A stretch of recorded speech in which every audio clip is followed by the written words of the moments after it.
After nearly 2 years, the Tigray conflict in Ethiopia's northern Afar and Amhara regions has affected more than 6 million people, with 2.2 million displaced. Women and girls are bearing the brunt of the crisis.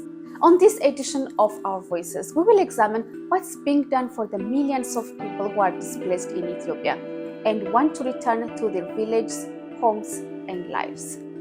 According to Refugee International, almost 1 million women and girls are internally displaced inside Ethiopia. Approximately 20,000 Tigrayan women and girls have fled Ethiopia and are now living as refugees in Sudan. They are seeking refuge from alleged crimes of sexual violence, the lack of access to education, reproductive health care, and child marriage. Today on Our Voices, we will delve into the conflict in northern Ethiopia and examine what's being done and what can be done for the millions of people who are displaced.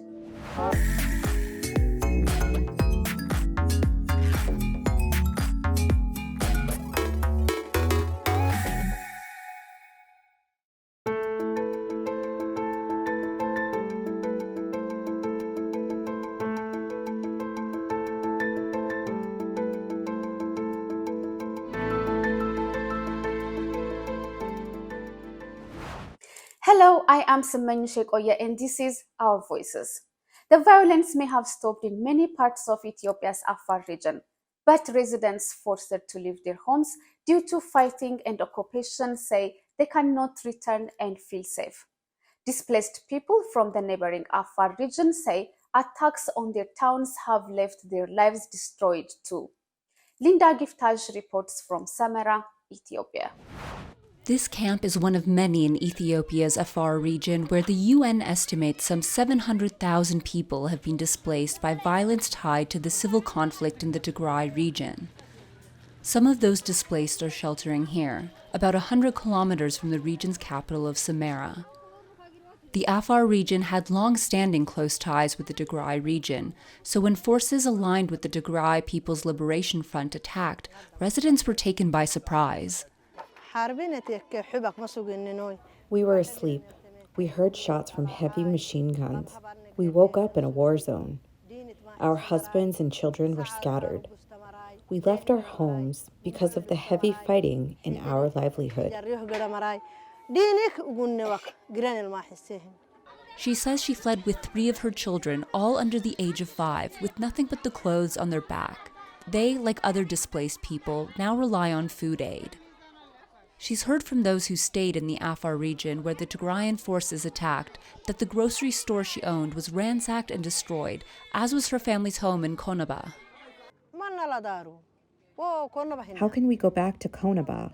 If we return to Konaba, there is no water, and property and household utilities like furniture is looted. Valerie Browning, a nurse and volunteer in the region for over 30 years, visited northern communities of Afar days after troops pulled out in April, a condition warring groups agreed to allow humanitarian aid. The destruction is absolutely systematic. It is house by house that they looted, house by house for the civilians, they've looted everything. And the government institutions, they either burnt them, exploded them, or they tore out all the machinery, all the technical stuff, and just ripped it apart. The World Food Programme and other humanitarian groups are distributing food and other aid, but it has been a challenge to reach everyone in the remote and rough terrain. While the WFP has given aid to 630,000 people, the total number of people in need tops 1.3 million, more than half the region's population.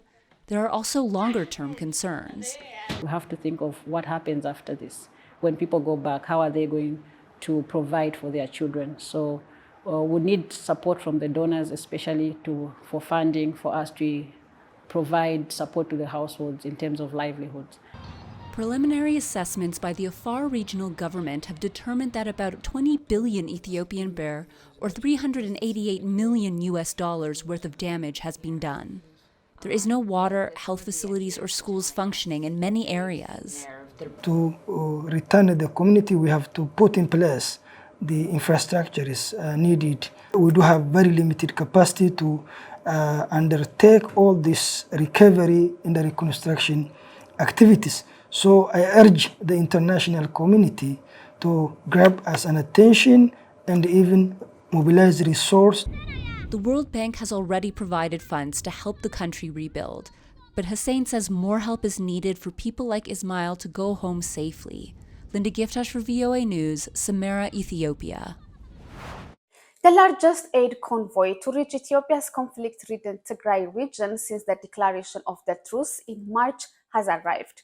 While the effort marked progress for aid organizations are scrambling to respond to the region's humanitarian crisis, resources are spread thin as neighboring regions also require aid due to conflict and severe drought.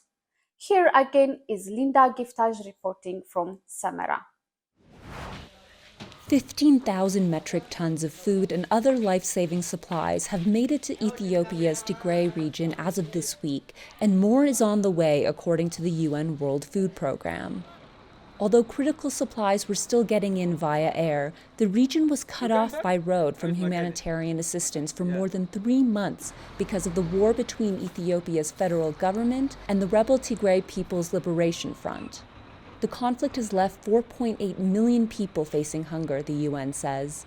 We hope by the end of this month, because the momentum is really picking up now, we hope to be able to have done 30,000 metric ton of food and food commodities into Tigray in 2 weeks' time. Our plan is by the end of June to have 100,000 tons of food. The humanitarian corridor between the capital of the Afar region, Samara, and Tigray's capital of Mekelle was established at the beginning of April. It's currently the only open road to Tigray. Many of Afar's central and northern towns were attacked by the TPLF, say people displaced by the conflict. The attacks have displaced more than half of the region's 2 million people. The TPLF said in an April statement that its presence in Afar was meant to neutralize security threats.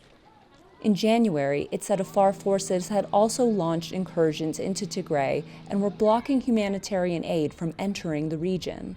But Afar's head of disaster prevention says Afar holds no ill will toward Tigrayan civilians. This is a very unique humanity because of they are sending troops to kill us here, but we are sending for them to eat there. The war already launched by the TPLF and the TDF, and the invasion is happened by this agent, but we are not a critical problem with the Tigrayan people. The current cooperation has been critical to addressing rising malnutrition in Tigray, where more than 80% of households faced food insecurity last December. The TPLF said in February that without access to treatment, 23,000 children with severe malnutrition were at risk of death. But government agencies and aid organizations say they are being stretched thin, juggling crises in neighboring regions, including Afar. There is a double burden on the community. The first one is the current conflict, which distracted many water facilities as well as other basic facilities. On top of this, drought is also another challenge even for Afar. For the last many years, Afar is within the drought, we can say. So the drought is also another challenge even for the community. Other crises globally, such as the war in Ukraine, are stretching donors' resources. The WFP says it's facing a $522 million shortfall for its supplies in Ethiopia in the next 6 months, $220 million of which affects the northern regions, including Tigray.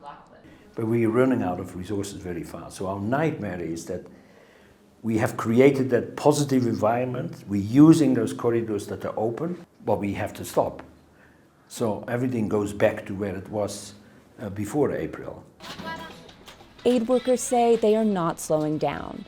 An even larger convoy than the one that arrived Monday is already on the road to Tigray, the WFP said, with many more reaching other communities in the country to curtail the growing hunger. Linda Giftash for VOA News, Samara, Ethiopia. Ethiopian authorities, along with the UN Refugee Agency, are providing emergency aid to thousands of Eritrean refugees who fled Barhale refugee camps in the Afar region after fighting erupted in the area. For more insight on the dire situation, I spoke with Mamadou Dian Balde, the UNHCR representative in Ethiopia, who is calling for more support for the thousands of internally displaced people in Ethiopia. Ethiopia remains one of the largest refugee hosting countries on the continent, and large refugee populations include South Sudanese in the Gambela region.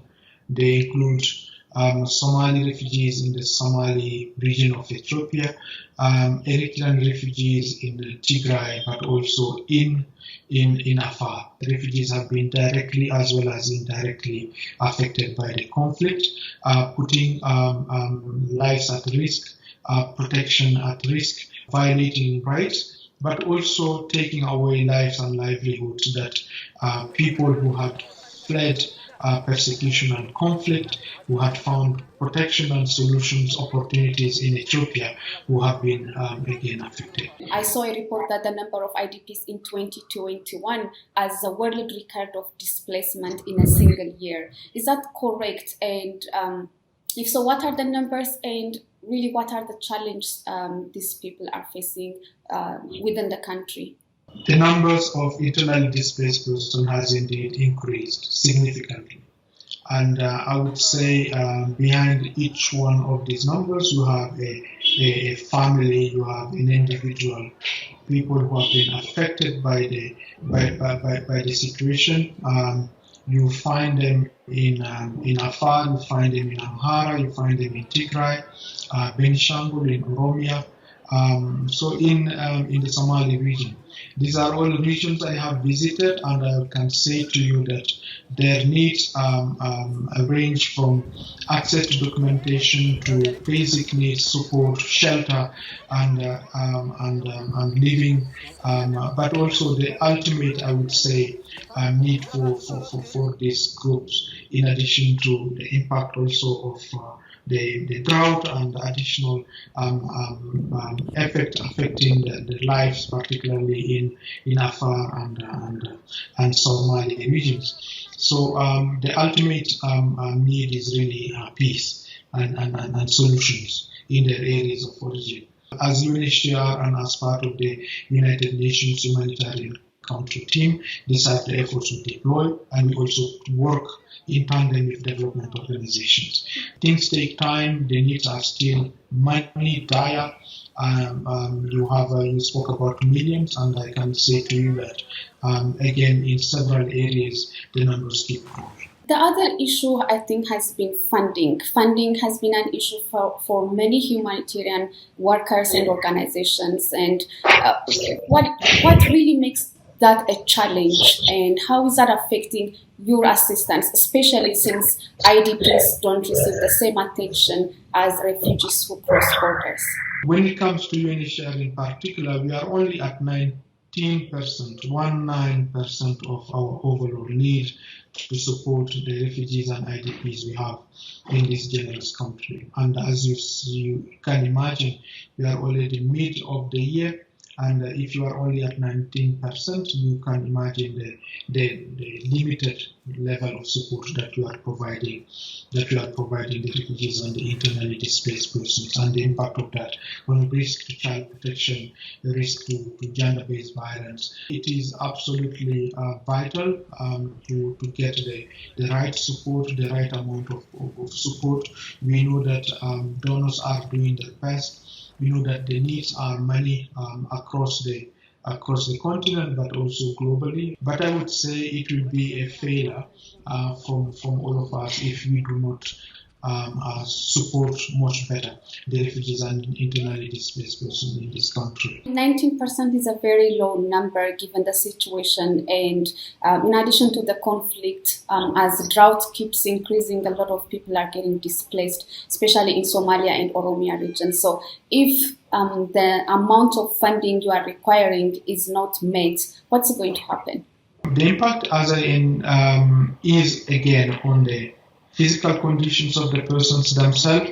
It's on the protection risk of people going and selling their bodies. It's about risk of persons being trafficked but also onward movement outside of Ethiopia, outside the regions where they are finding themselves in. These are mostly youth in times when they need access to education, access to livelihoods, and to contributing to their own societies.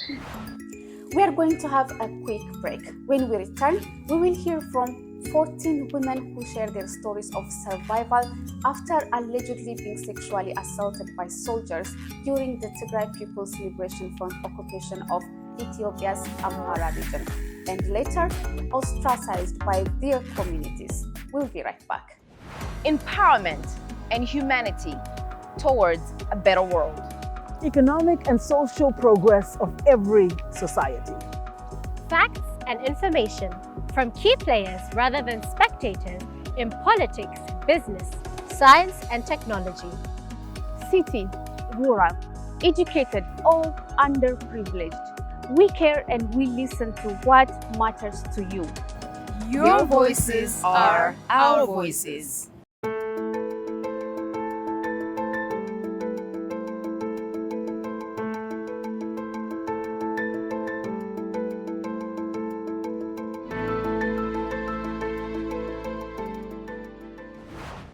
Welcome back. You are watching Our Voices.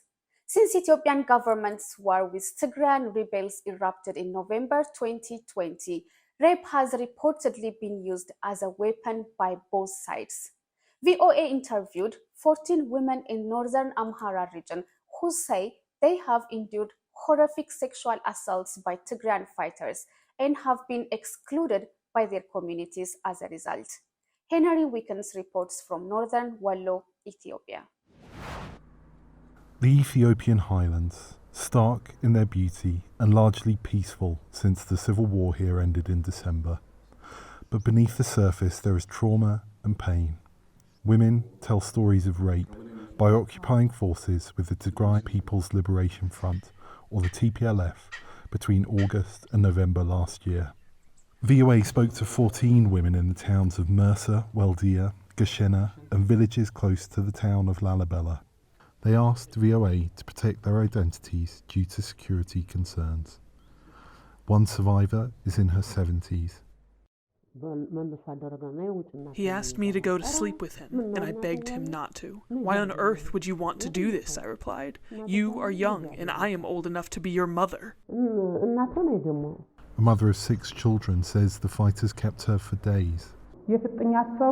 One of the 19 soldiers who raped me came to my home. He hit me on my waist and tied my hands behind my back. One of them raped me there in my house. Then they took me with them and kept me for a week without food and raped me every day. A hospital nurse in Weldia says she has treated dozens of women allegedly raped by Tigrayan forces during the occupation. A report this year by Amnesty International says there's evidence of large-scale rape in other parts of the Amhara region too. Some of the assaults are believed to be revenge for mass rapes carried out by Amhara forces in Tigray, also widely reported by rights groups. We are doing this because your forces, Amharas or the NDF, did this to our women, to our mothers, to our sisters. It's not a justification. Asked by VOA about reports of rapes by Tigrayan forces, a Tigrayan government representative said, "In fact, one of the unique traits of the Tigray army is its unshakable principle of civilian protections. The government of Tigray has offered an independent investigation to be taken into all the atrocities committed." Rights groups, including Amnesty and Human Rights Watch, say they've uncovered crimes against humanity committed by each side in both the Amhara and Tigray regions. This 21-year-old says her fiancé called off their engagement after she was raped. They gang raped me in my vagina and anus. I couldn't sit. I was overcome with pain when I used the toilet. Ostracized by her community, she now lives with her former school teacher. Henry Wilkins for VOA News, North Wallo, Ethiopia. Joining me now to discuss the refugee crisis in Ethiopia are my co-hosts Amina and Orian. My colleagues asked me what we have been reporting for VOA's Horn of Africa service about the ongoing conflict in Ethiopia and how it has impacted women and children specifically. As many places that I've covered in the East Africa community where war has been really rampant in the past 20 years, and I've witnessed women really being the most victimized in many ways. I see the Tigray region just as another place where the same thing is happening. I mean, I'm looking at the effects on how rape is used as a weapon of war, just as it has happened in Congo many times. I look at the effects on their health because of health services being stopped, especially women who are childbearing age, some who are already pregnant during those difficult times. I look at their education that is stopped. Many of them lose their husbands during the war, and they have to fend for themselves because their husbands were the providers. And so I see a lot of devastations happening, and it's really heartbreaking. And I'm wondering how long would this go on until women really find the relief that they need. And so I'm hoping that maybe you might have some good news on what the situation is right now in terms of the humanitarian assistance that's supposed to be brought into that area, Semenish. Mm-hmm. Yeah, as you said, women and children in all Tigray, Afar, Amhara regions, basically in the northern Ethiopia where the conflict has been going on, they have been really suffering. And you mentioned education. For example, Ethiopian Minister of Education recently announced that 7,000 schools are destroyed, mainly in those regions we mentioned, and millions of students are out of school. And even if the war stops, it will take a very long time to rehabilitate these schools and help the children resume schools. So education is also another challenge many women and children, and I mean the society itself will be facing going forward. What do you think, Amina? When you look at a country like Ethiopia that has now taken over having the largest number of internally displaced people, with at least 5.1 million people that are displaced internally within the country, it's really, really distressing.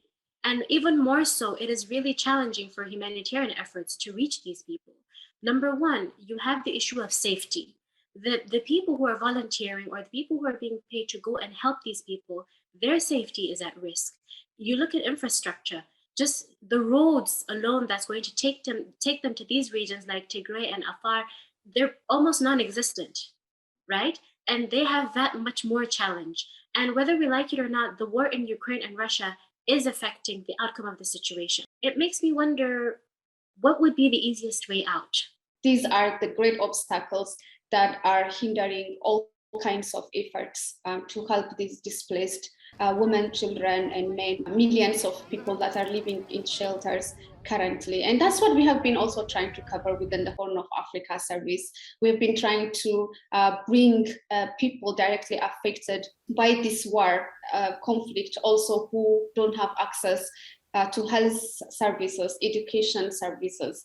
We are also trying to bring, discussions on how to end this conflict, on how to bring, lasting peace among the societies that are in this situation. What are the women saying? What are the people there saying what they want, what they need at this time?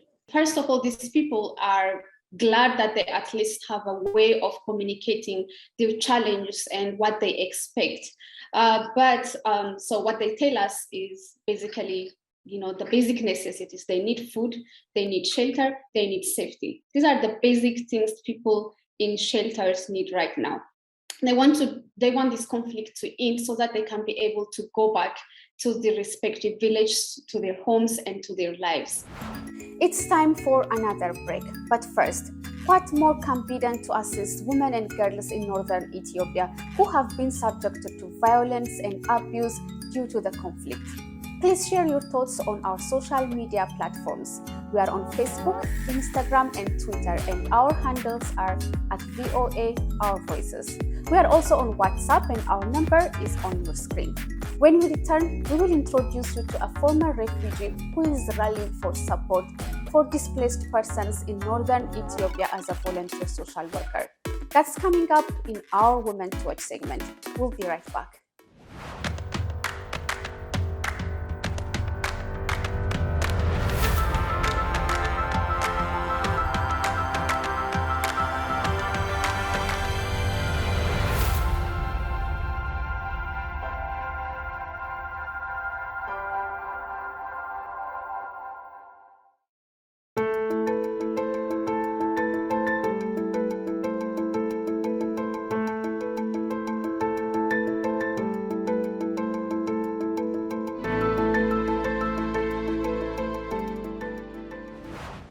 Welcome back to Our Voices. It's time for Women to Watch segment.